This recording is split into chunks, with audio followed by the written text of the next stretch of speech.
There's this tunnel underneath Riverside Park. Steve 161 stole some dynamite from a construction site and he blew a hole in the bathroom.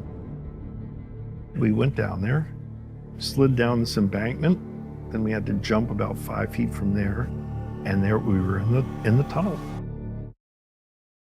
The Freedom Tunnel. Graffiti was ending on trains and kids were looking for places to paint. This tunnel became a destination to go.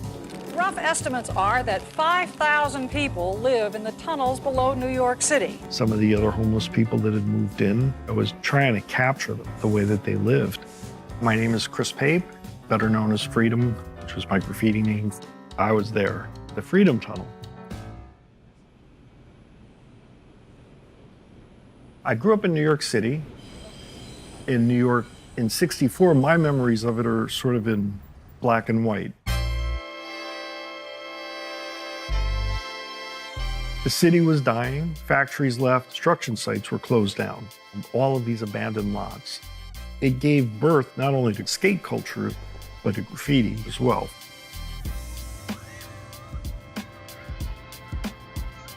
I was writing name with spray paint on a wall, hitting the insides of a subway train. All right, what do I do next? Well, I've got to paint the outside of a train. Well, then I have to walk on the tracks. For me, writing wasn't about the rush. I wanted the attendant fame that went with it and the acknowledgement by my peers. And around the same time, my brother said, you know, there's this tunnel underneath Riverside Park. This is very secretive stuff. All this great death-defying stuff that's very appealing to 14-year-olds. And that's what we did. We went down there, and there we were in the tunnel. And there were freight trains lined up. We climbed up and down the freight trains, hung off the rafters in the ceiling, and did all sorts of things.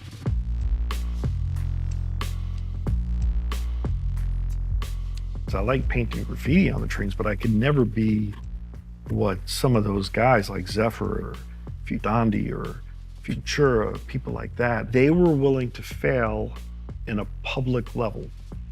And what that means in graffiti is that a great deal of writing graffiti is benching what, you know, the trains and watching what you wrote and watching your peers dissect it.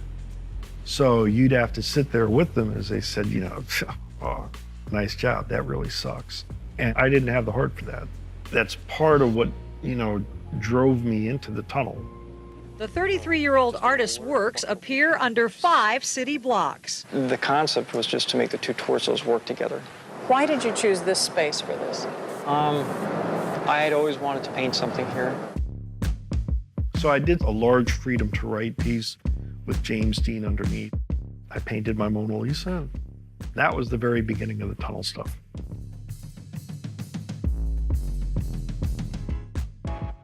In 1986, though, I had become more and more kind of fascinated with the history of graffiti. So I decided to do a long, sort of half a city block painting of the history of graffiti in this one area where there were all these gratings above. It went from 95th Street to 96th Street because I was generally in the middle of the tunnel. And there was a whole group of people living in the south end of the tunnel. And as I was painting it, this guy came over from the cement cubicles in the dark. So I was up on the ladder and said, oh, no, thank you, homeless person, go away. And then the next day he came back and he was like, hey man, you know, you can come over, we're just hanging out, sitting by the fire. And I was like, fire? I'm trying to paint my history of graffiti. And by the third day, I was just about done and I realized I was about as rude as I could be. And he didn't come over that day.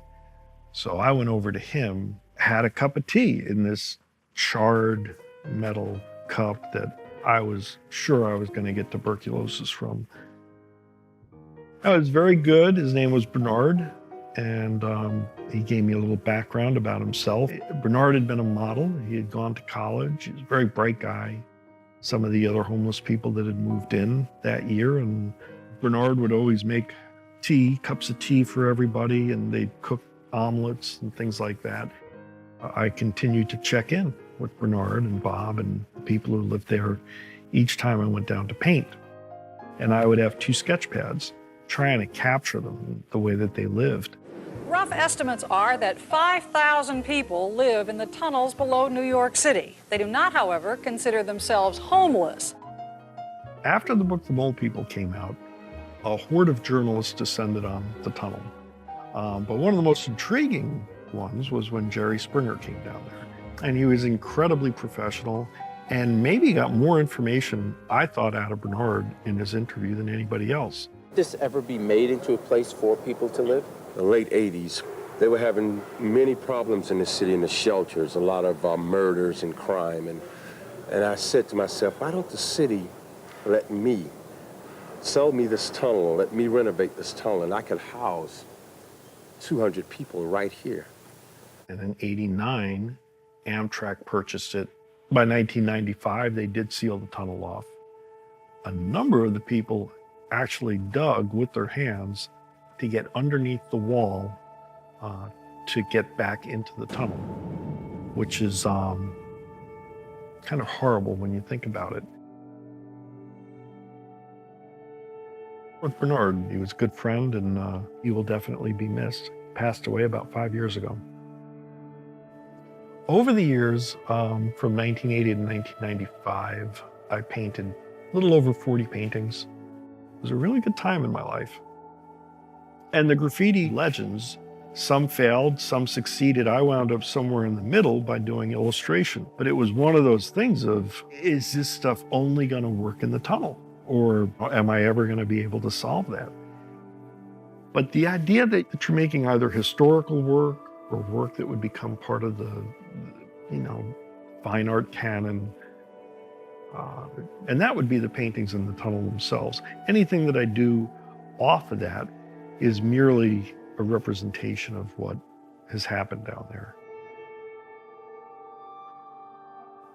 And eventually, as the Freedom Tunnel became a destination for urban explorers around the world, and they all wanted photos in front of the Buy American piece, which was the large epilogue that I did based on my time in the tunnel. So all of these societal factors wound up turning it into something much more than I ever thought it would be. And I'm thrilled that it happened, because it's made a career for me.